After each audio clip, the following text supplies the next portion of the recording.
Good morning, everybody.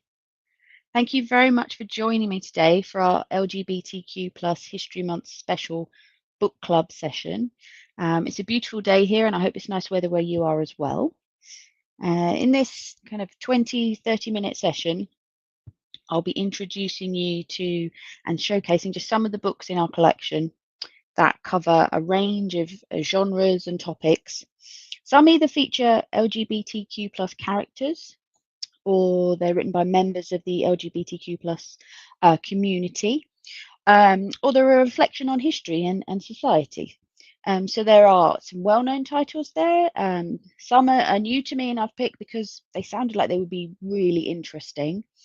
So I hope you're going to find some reading inspiration this morning. So I'll just give you a little bit of time to join. As usual, these are just some of the titles we have in our collection. So whenever we do these sessions, you might like some of the suggestions, you might not, but please do share in the comments any books that you want to highlight. There are so many titles out there. If you're a Listening Books member, you may know we have 9,000 plus titles at the minute, and we're always adding to it. We always want to know what our members want to see in the collection.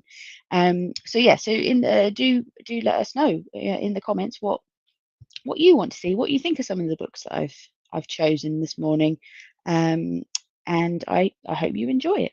So I'm going to share the slides just so you can see what some of these books are. Okay, so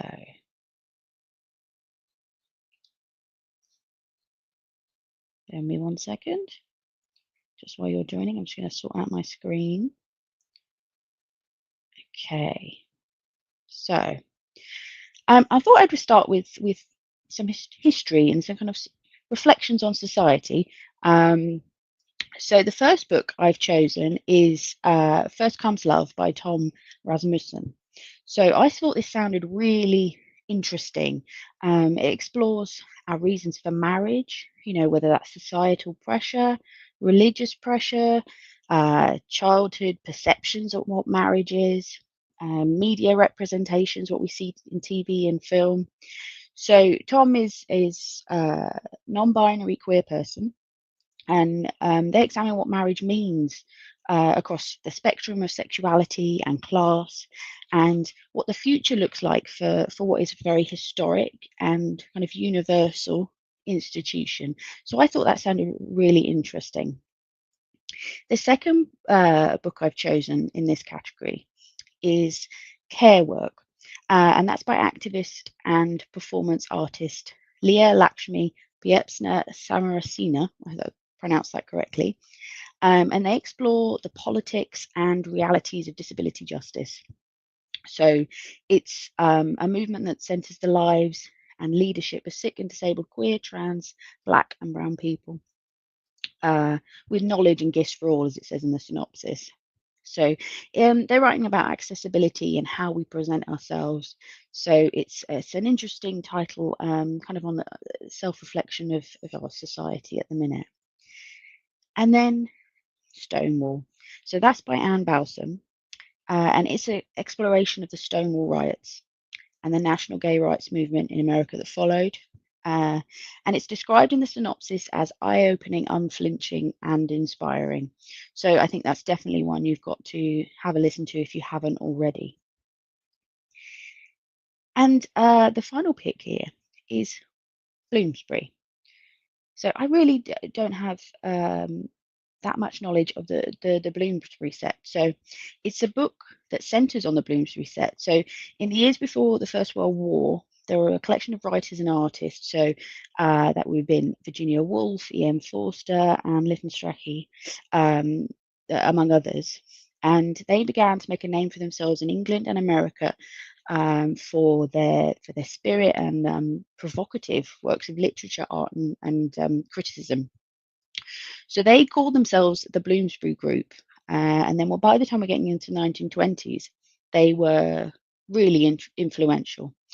But as it is described, as transgressive self-expression became more public, this younger generation, kind of gave the old generation a new voice. So it's a really interesting look at history. And Young Bloomsbury, the title, celebrates an open way of living and loving that would not be embraced for another 100 years, and that's a really interesting subject to explore.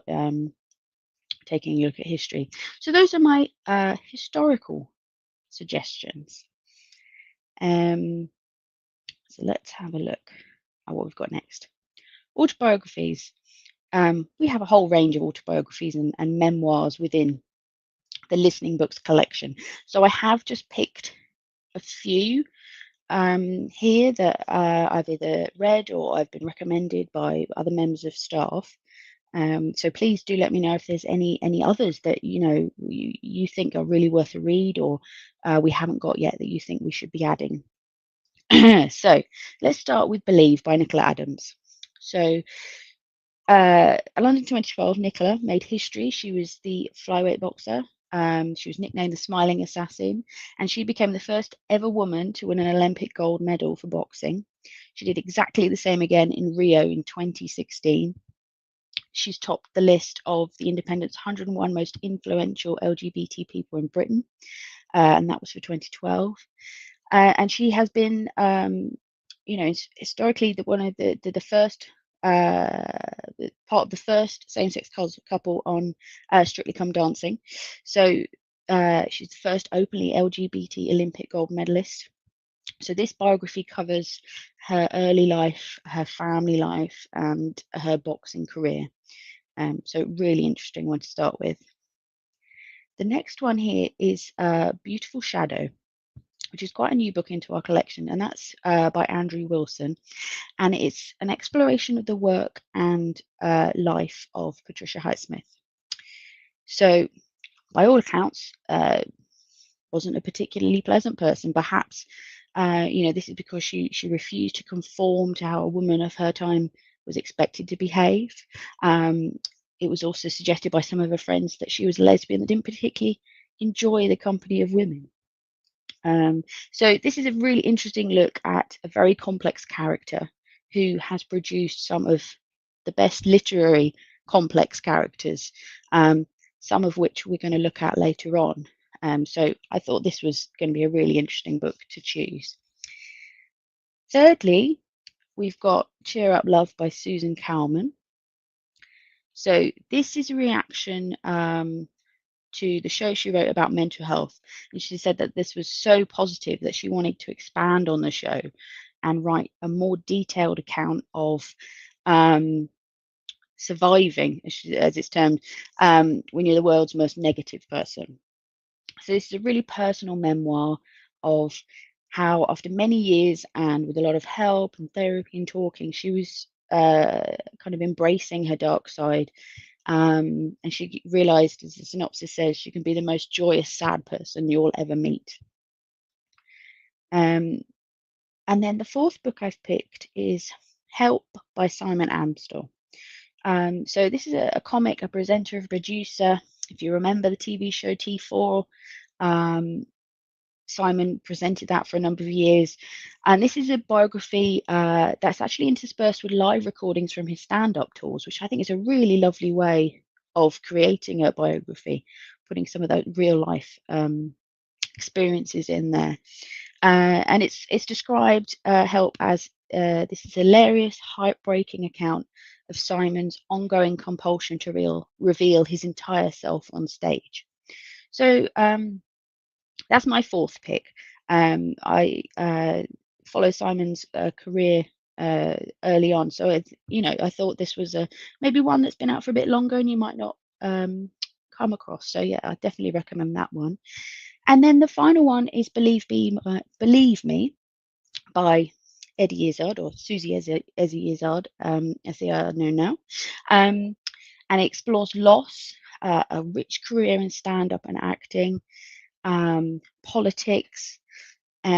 She's also well known to many as a leading advocate of total clothing rights, and an extreme runner of marathons. If any of you remember Sport Relief for a number of years ago when they ran 43 marathons in 51 days, That's all covered here, kind of their charity work.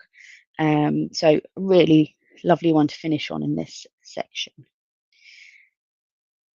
So yeah, any biographies that you think we should be getting into the collection that we haven't mentioned here? I realise, 5 is not much time to cover everything that we have, but I really want to hear about your suggestions too. Right, next we're going to look at some trailblazing classics. So that there are so many that could be mentioned here, many of which aren't available in audio, unfortunately, that we can currently source. So I've picked a range. There are some well known, some less well known, and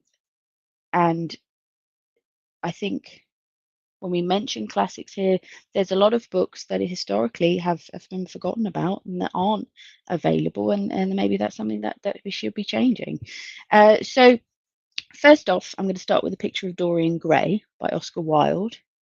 And this is a haunting and poignant classic, one of Wilde's most, it's his famous supernatural story of youth and age, and it's narrated brilliantly by Rupert Graves.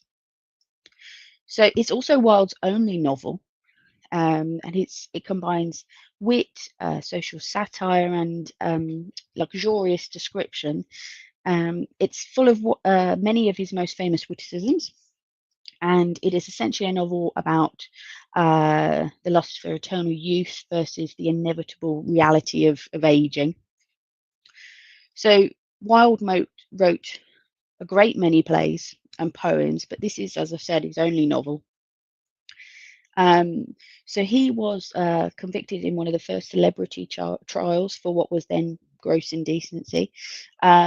He was incarcerated from 1895 to 1897, and then he lived in exile until his death in 1900.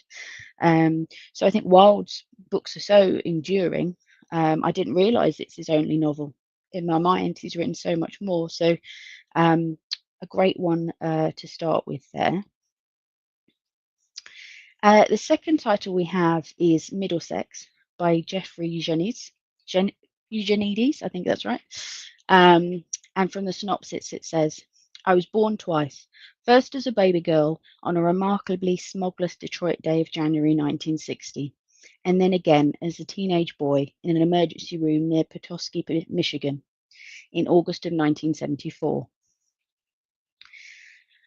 Growing up in 70s Michigan, Calliope's special inheritance returned her into Cal, the narrator of this intersex, intergenerational epic of immigrant life in 20th century America. I thought this sounded really, really interesting, particularly with everything that's going on in America at the time and now. So yeah, definitely recommend this title for you to read. And then the third book is Colour Purple, or The Colour Purple by Alice Walker. And it's set in the deep south of America between the Civil Wars. And it's the tale of Celie, a young black girl born into poverty and segregation. But then she meets the glamorous Shug Avery, a singer and magic maker, and a woman who is taking charge of her own destiny.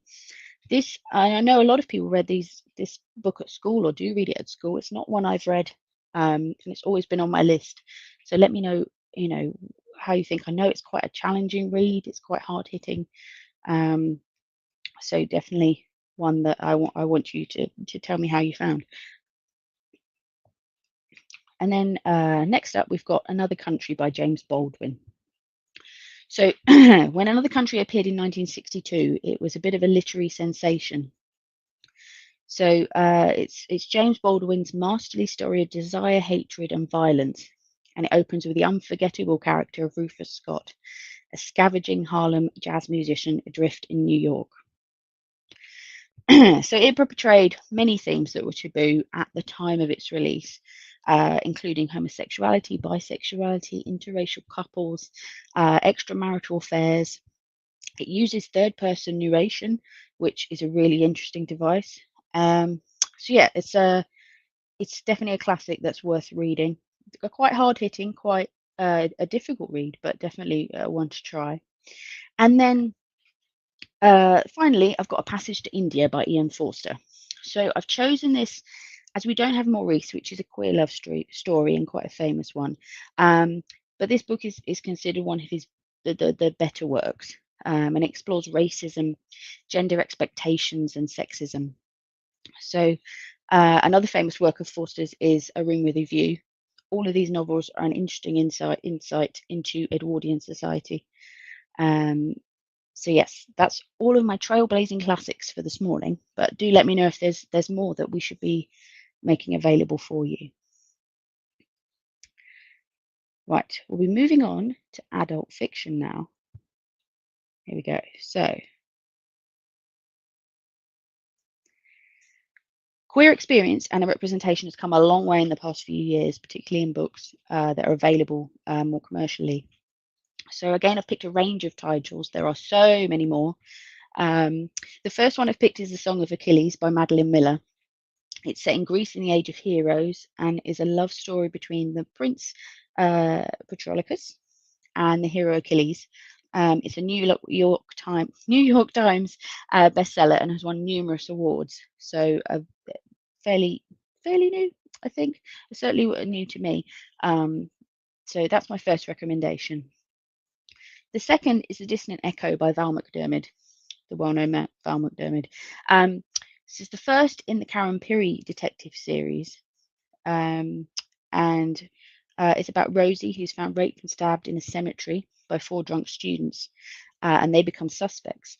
And then 25 years later, the police reopen the investigation as a cold case. All 4 are still suspects. But then 2 of them die in suspicious circumstances, and it seems that someone is pursuing their own brand of justice. So it's great for lovers of hard-hitting murder mysteries. The third book I've chosen is The Master by Colm Tobin, which explores the life of author Henry James, and it's described as a powerful account of the hazards of putting the life of the mind before affairs of the heart, which I think is just a lovely way of describing a book and what it's about. So now we come to my Patricia Highsmith recommendation, which is the Complete Ripley radio series. Technically not an audiobook, but a dramatization. And it follows con artist, criminal, and murderer Tom Ripley. So Highsmith is described as one of the best authors of psychological fiction, and her work often explored themes of identity. One of her most well-known works, aside from the Ripley novels that she wrote, is The Price of Salt, which explores a lesbian relationship, which was originally written under the pseudonym, but was later re-released under her own name, and it was retitled Carol. So it's also one of the very few books of LGBTQ representation that has a happy ending. So I wanted to mention it here. It's not one we have yet. It's definitely one we'll be trying to get. But the Ripley novels are one to try as well if you like psychological thrillers. Next up, I've got The Dragon Keeper by Robin Hobb. So it's a fantasy novel, the first in the Rainwilds Chronicles series, in its adventure series that follows Thymara as she takes on the role of Dragon Keeper, among many other characters. And they travel and support those dragons as they grow and set off to find the place that they belong. So it explores themes of identity, finding your place, yourself, being comfortable with yourself. So if you're a fan of fantasy and aren't sure where to start with Hobb, this is a really lovely series to start with. The Fitz and the Fool is another great series. And then finally, I've picked The Night Watch by Sarah Waters. So you might know her debut novel, which was Tipping the Velvet, which was another New York Times bestseller. And we also have that title in the collection. The Night Watch is one I'm not so familiar with, but it's an historical novel set in World War II. And what I liked about and what I wanted to recommend it to you for is because it explores interconnected lives of characters, but in reverse, which I think is a really interesting way of doing it. So highly recommend that one if you want to explore some of Sarah Waters' work. I'm just checking the time. We've got 10 minutes left, so plenty of time. Okay, so I'm now going to move on to teen fiction and non-fiction, which has been an explosion in titles available for younger listeners recently within the LGBTQ plus categories within books. So first off, I've got Love Frankie by Jacqueline Wilson. Jacqueline Wilson has been writing children's and young adult fiction for absolutely decades. And this is their first young adult novel, and it explores first love and growing up. So it's a really lovely title to start with. And then we've got Love Simon by Becky Albertalli, which is actually titled Simon versus the Homo sapiens agenda originally, but it was changed to match the Netflix adaptation. Again, another really popular series. And it's the first book in the Creekwood series. And it's in the synopsis I've written here, it says, straight people should have to come out too, and the more awkward it is, the better. So that's the tagline there. So Simon Spire is 16 and he's trying to work out who he is and what he's looking for in life. It's a lovely story there. The Art of Being Normal is my next pick, and that's by Lisa Williamson. It's actually one of our sound learning titles, so one we recorded for our young adult members because it wasn't available in audio, and we thought it'd be a really important title to have. It explores being a transgender teen, and it won the 2016 Waterstones Children's Book Prize for Older Fiction, and it's inspired by Williams' experiences of working in gender identity services for young people. So a really important book to read, I think. The next pick I've got here is Nick and Charlie by Alice Oseman, which is a short story based on the characters from Heartstopper, another Netflix series, and it looks at whether Nick and Charlie can make a long-distance romance work. And then my final pick is Between Perfect and Real, and that's by Ray Stove. It's a moving young adult debut about a trans boy finding his voice and himself. It's a story about Dean. A trans boy is cast as Romeo in the school play, and they come to realize that that is how they want their friends and their family to see them all the time, not just on the stage. It's a really moving title. So if you have teens, if you are a teen, any of these books I would recommend to you. But again, as I've said, there's so many more out there now. Do let us know if there's any we should be adding to our collection. And then finally, we're going to take a look at children's fiction and non-fiction. Again, there's quite a few books out there. I've just picked a few from our collection to kind of start you with, really. So I'm going to start first with My Brother's Name is Jessica by John Boyne, which takes the point of view of Sam, who's trying to understand his older brother being transgender and what that means for him, for his brother, for the family. So a really interesting book for younger listeners. And then secondly, we've got Melissa by Alex Gino, actually formerly titled George, and it won the Stonewall Book Award in 2016. And it's about a transgender girl called George and Melissa. Book 3 that I've picked is What is Gender? How does it define us, and other big questions? And that's by Juno Dawson. So it's a really topical look at the concept of gender, encouraging children to think for themselves about the issues involved, what the difference is between sex and gender, what does it mean to be defined by your gender? You know, are there only two genders?